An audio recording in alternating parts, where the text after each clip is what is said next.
Ada damai, puji Tuhan kita bisa bertemu di hari Minggu ini. Ini adalah minggu pertama di bulan Agustus. Dan bulan Agustus adalah bulan misi bagi Gereja Kemah Injil Indonesia. Dan GKI Pusat telah menetapkan tema untuk bulan misi di tahun ini adalah mempercepat kedatangan Sang Raja. Dan fokus dari ayatnya adalah Matius 24 ayat yang ke-14. Dan kita sebentar akan membaca dan merenungkannya bersama-sama. Nah, ini juga sekaligus menjadi tema kita di hari Minggu ini. Sebelum kita membaca dan merenungkan firman Tuhan, mari kita berdoa. Bapa di sorga, kami mengucap syukur untuk kesempatan hari ini. Kami akan membaca dan merenungkan firman-Mu. Engkau menolong kami supaya kami boleh memahami kebenaran firman-Mu, menerimanya dan menghidupinya dalam kehidupan kami sehari-hari. Engkau menolong kami, menguatkan kami percaya Roh Kudus yang akan menolong untuk kami dapat memahaminya. Dalam nama Tuhan Yesus kami berdoa, amin. Ya, mari kita membaca dari Matius 24 ayat ke-3 sampai yang ke-14. Demikian firman Tuhan. Ketika Yesus duduk di atas bukit Zaitun, datanglah murid-muridnya kepadanya untuk bercakap-cakap sendirian dengan dia. Kata mereka, katakanlah kepada kami, bila manakah itu akan terjadi dan apakah tanda kedatanganmu dan tanda kesudahan dunia? Jawab Yesus kepada mereka, waspadalah supaya jangan ada orang yang menyesatkan kamu. Sebab banyak orang akan datang dengan memakai namaku dan berkata, akulah Mesias, dan mereka akan menyesatkan banyak orang. Kamu akan mendengar deru perang atau kabar-kabar tentang perang, namun berawas-awaslah, jangan kamu gelisah. Sebab semuanya itu harus terjadi, tetapi itu belum kesudahannya. Sebab bangsa akan bangkit melawan bangsa, dan kerajaan melawan kerajaan. Akan ada kelaparan dan gempa bumi di berbagai tempat. Akan tetapi semuanya itu barulah permulaan penderitaan menjelang zaman baru. Pada waktu itu kamu akan diserahkan supaya disiksa, dan kamu akan dibunuh dan akan dibenci semua bangsa oleh karena namaku. Dan banyak orang akan murtad, dan mereka akan saling menyerahkan dan saling membenci. Banyak nabi palsu akan muncul dan menyesatkan banyak orang, dan karena makin bertambah kedurhakaan, maka kasih kebanyakan orang akan menjadi dingin. Tetapi orang yang bertahan sampai pada kesudahannya akan selamat. Dan Injil kerajaan ini akan diberitakan di seluruh dunia, menjadi kesaksian bagi semua bangsa. Sesudah itu barulah tiba kesudahannya. Demikian yang ayat yang ke-14. Dan Injil kerajaan ini akan diberitakan di seluruh dunia, menjadi kesaksian bagi semua bangsa. Sesudah itu barulah tiba kesudahannya. Inilah ayat tema dari tema bulan misi GKI di bulan Agustus ini. Saudara-saudara jemaat Tuhan, apa yang dijelaskan Yesus di bagian ini bermula dari pertanyaan murid-murid. Tapi pertanyaan murid-murid ini juga berawal dari apa yang disampaikan oleh Yesus sebelumnya. Jadi Yesus sebelumnya berbicara tentang keruntuhan bait Allah. Ya. Di pasal 24 ayat 2 Yesus berkata kepada mereka, kamu melihat semuanya itu, melihat bait Allah ya. Aku berkata kepadamu, sesungguhnya tidak satu batu pun di sini akan dibiarkan terletak di atas batu yang lain, semuanya akan diruntuhkan. Nah, kemudian murid-murid bertanya, katakanlah kepada kami, bila manakah hal itu akan terjadi? Jadi kapan itu akan terjadi? Dan apakah tanda kedatanganmu dan tanda kesudahan dunia? Jadi pertanyaan mereka, kapan itu terjadi, keruntuhan bait Allah, kemudian apa tanda-tanda kedatangan Tuhan Yesus dan kesudahan dunia. Jadi tanda kedatangan Yesus dan kesudahan dunia ini satu paket ya. Kemudian kapan keruntuhan bait Allah itu tersendiri. Nah, dalam pandangan mereka pastinya ketika Yesus berbicara tentang keruntuhan bait Allah, inilah akhir dari dunia gitu. Nah, pasti bagi mereka, aduh, bait Allah ini pasti tidak akan runtuh. Kalau runtuh berarti kiamat dunia. Nah, keruntuh waktu Yesus bilang tidak ada satu batu pun yang akan berdiri di atas batu yang lain, akan runtuh. Nah, mereka connect bahwa ini adalah akhir dari dunia, kesudahan dunia. dan itu berarti akan kedatangan Yesus yang kedua kali. Nah, untuk pertanyaan itu Yesus menjawab, ya. Yang pertama itu waspada. Yang pertama waspada, supaya jangan ada orang yang menyesatkan kamu. Jadi yang pertama waspada, supaya jangan ada yang menyesatkan kamu. Artinya waspada supaya jangan tersesat. Mengapa harus waspada supaya tidak disesatkan? Karena akan banyak orang datang dengan memakai namaku dan berkata, akulah Mesias. Jadi banyak Mesias palsu. Ada orang yang datang dan berkata, aku Mesias, dan mereka akan menyesatkan banyak orang. Nah, ini adalah pekerjaan dari Mesias palsu, menyesatkan orang. Yesus katakan waspada. Kemudian ayat ke-6, kamu akan mendengar deru perang atau kabar tentang perang, namun berawas-awaslah. Kembali ada berawas-awaslah. Berawas-awaslah, jangan kamu gelisah, atau jangan kamu gentar, atau mungkin lebih tepat jangan kamu takut, gitu ya. Kemudian ayat berikut berbicara tentang ada perang, ada kelaparan, ada gempa bumi. Ini semua menimbulkan penderitaan. Tapi Yesus mengatakan bahwa ini barulah permulaan penderitaan.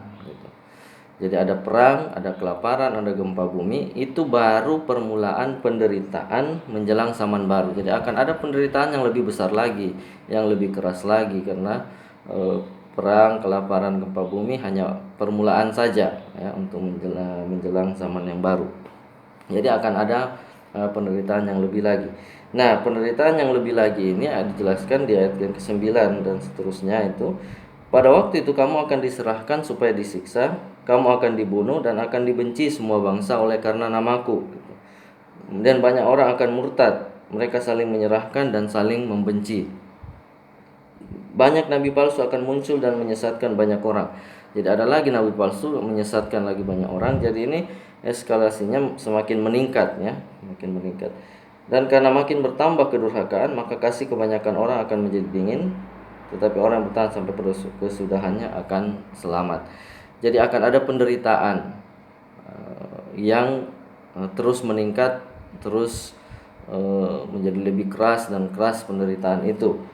Gitu. Peperangan, kelaparan, gempa bumi itu hanya awalnya saja, ya. Dan itu sudah terjadi sampai saat ini. Ada perangan, kelaparan, gempa bumi, dan mungkin akan ada lagi peperangan yang baru dengan dunia ini. Tapi itu baru permulaan dari penderitaan, dan penderitaan akan terus meningkat dan terus meningkat. Jadi ada dua fokus di sini, dua hal yang dikatakan Yesus. Yang pertama itu tadi waspada supaya jangan ada orang yang menyesatkan. Yang kedua, jangan takut, gitu. Berawas-awas, jangan takut terhadap apa? Terhadap berbagai penderitaan yang akan datang. Jangan takut. Jadi apa yang harus kita lakukan dengan situasi seperti ini? Kita sudah melihat sudah permulaan, sudah ada tanda-tanda permulaan sudah ada dalam dunia kita saat ini. Dan untuk kedepannya apa yang harus kita lakukan ketika melihat tanda-tanda ini? Jadi inilah tanda-tanda kedatangan Yesus dan kesudahan dunia. Apa yang harus kita lakukan? Yang pertama jelas tadi, kita harus waspada supaya tidak disesatkan. Kita jangan disesatkan, gitu ya. Kita jangan disesatkan oleh Mesias palsu. Ada orang yang mengatakan aku Mesias, kita jangan disesatkan. Bagaimana kita bisa tidak disesatkan? Yang pertama pasti yang kita harus mengerti tentang siapa Yesus, mengerti Injil, keselamatan itu yang datangnya dari Yesus, bahwa dialah anak Allah, dialah Mesias, ya. Seperti Paulus katakan dalam 1 Korintus 15 itu ayat 3 dan 4, bahwa yang sangat penting itu Paulus sudah sampaikan, ya, bahwa ia sudah mati untuk karena dosa-dosa kita sesuai dengan kitab suci, kemudian dia sudah dikuburkan, sudah bangkit pada hari yang ketiga sesuai dengan kitab suci. Jadi Yesus itu yang sudah pernah datang satu kali di dunia ini dan sudah mati di kayu salib untuk dosa-dosa kita, yang sudah dikuburkan, yang sudah bangkit juga pada hari yang ketiga, dan sekarang sudah naik ke surga. Nah, Yesus itulah yang adalah Mesias, tidak ada Mesias yang lain. Tidak ada lagi Mesias yang lain. Hanya dialah Mesias atau Kristus, ya. Mesias dan Kristus. Kristus adalah bahasa Yunani, itu sama artinya, yang diurapi, bahwa hanya Yesus adalah yang ditentukan oleh Allah menjadi jalan keselamatan atau menjadi juru selamat bagi manusia. Nah, di dalam Markus Yesus menegaskan, ya, waktu imam besar, ya, bertanya kepadanya di Markus 14 ayat 61 B, situ katakan, imam besar itu bertanya kepadanya sekali lagi, katanya, apakah engkau Mesias, anak dari yang terpuji? Nah, situ Yesus menjawab, akulah dia, dan kamu akan melihat anak manusia duduk di sebelah kanan yang maha kuasa dan datang di tengah-tengah awan-awan di langit. Jadi Yesus mengakui bahwa akulah Mesias. Nah, aku akan datang kembali, gitu, ya. Jadi Mesias satu-satunya adalah Yesus yang sudah pernah datang dan nanti akan datang kembali sebagai raja, ya, duduk di sebelah kanan yang maha kuasa. Jadi tidak ada Yesus yang lain, tidak ada Mesias yang lain, tidak ada Kristus yang lain, dan hanya satu Mesias, Kristus, itulah Yesus, gitu. Jadi itu yang harus kita teguhkan sebagai apa yang kita imani, dan itu juga yang harus kita ajarkan, sampaikan Injil yang sejati, yaitu Yesus Kristus sebagai Mesias, anak Allah yang hidup, yang sudah mati untuk keselamatan manusia, supaya tidak ada yang disesatkan. Kita tidak disesatkan, saudara-saudara kita sesama dalam Tuhan juga tidak disesatkan. Nah, itu. Yang kedua adalah kita tidak perlu takut, kan, bilang, terhadap penderitaan. Penderitaan pasti akan datang menghampiri kita.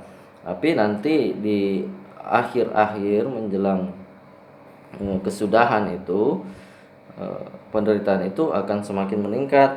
Nah, kita tidak perlu takut dan tidak perlu gelisah, tidak perlu gentar dan khawatir di situ, ya. Yesus bilang kita akan diserahkan, disiksa, dibunuh, dibenci, ya. Itu suatu hal yang pasti mengkhawatirkan kita, membuat kita takut dan gentar.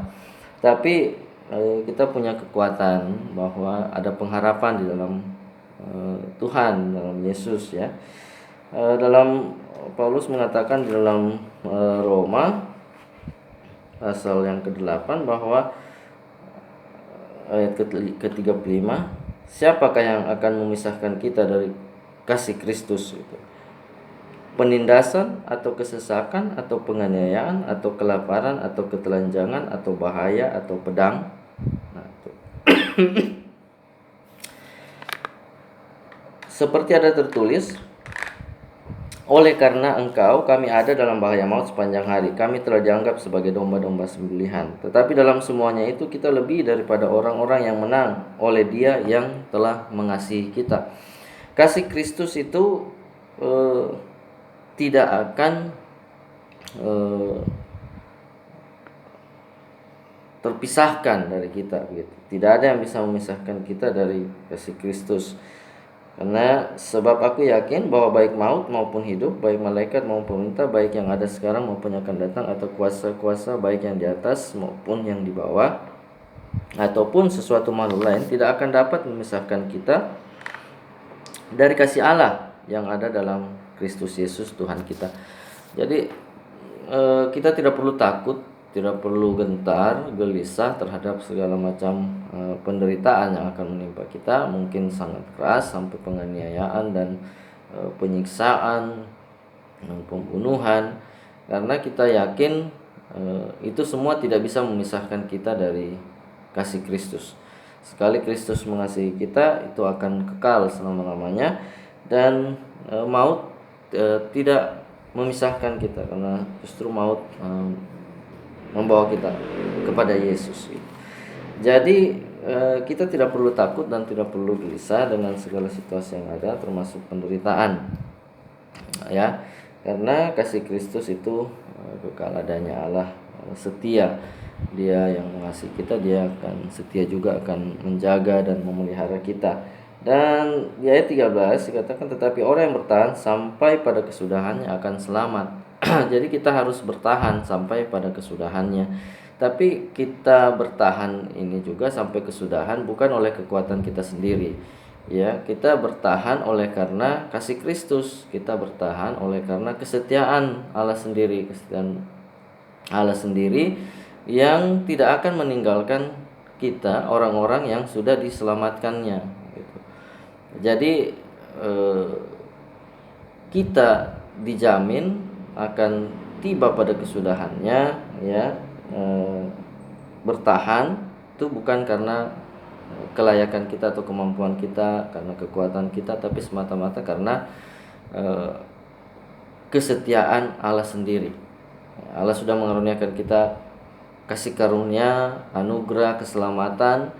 Dia sudah memegang kehidupan kita, dan Dia akan terus memegang, tidak akan melepaskan.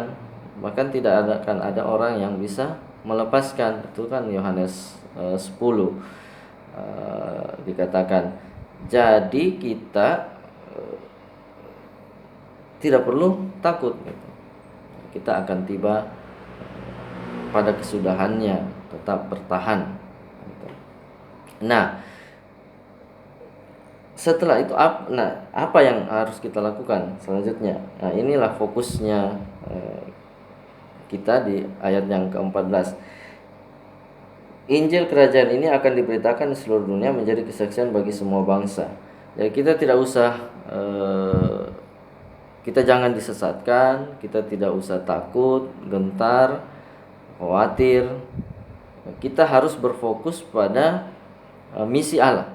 Kita harus berfokus pada misi Allah yang pasti akan tergenapi atau pasti akan terjadi, terpenuhi, gitu. Bahwa Injil kerajaan Allah itu akan sampai ke seluruh dunia dan sampai ke semua bangsa, gitu. Nah, sampai misi Allah ini tergenapi, barulah tiba kesudahannya, gitu. Barulah tiba kesudahannya. Nah, tadi disebut tema dari pusat mempercepat kedatangan Sang Raja, dengan fokus dari ayat ini, gitu. Kedatangan Yesus pasti semata-mata ada dalam kuasa Allah sendiri, kuasa Bapa, ya.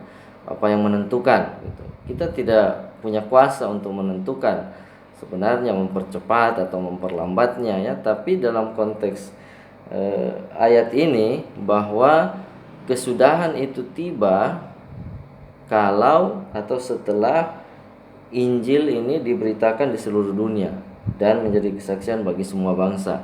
Ya, dalam konteks itu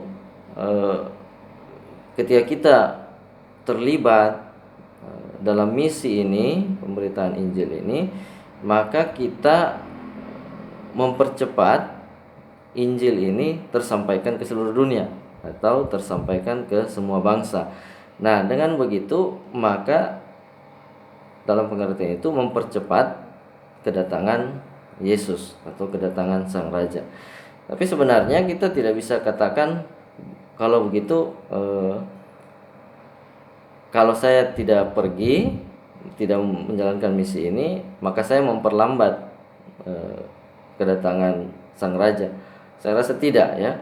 Tidak, karena soal memperlambat, mempercepat itu ada, ya, kita tidak punya kuasa. Semua itu ada di tangan Allah Bapa sendiri yang sudah menentukan waktunya. Ya, kalau kita tidak mau terlibat, kita tidak melibatkan diri dalam pemberitaan Injil, dalam misi ini, itu tidak akan memperlambat.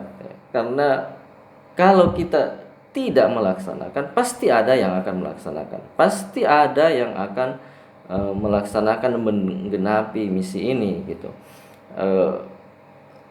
Karena misi Allah ini tidak akan gagal, pasti akan tergenapi pada waktunya sesuai yang ditentukan oleh Bapa sendiri, gitu. Jadi kita harus menyadari bahwa kita sedang dipanggil untuk terlibat, gitu. Kita dipanggil untuk terlibat. Ini adalah hak istimewa, ya. Ini adalah hak istimewa bagi kita, bahwa Allah yang berdaulat, Allah yang maha kuasa, itu mau memakai kita menjadi alat di tangannya, atau mau memakai kita menjadi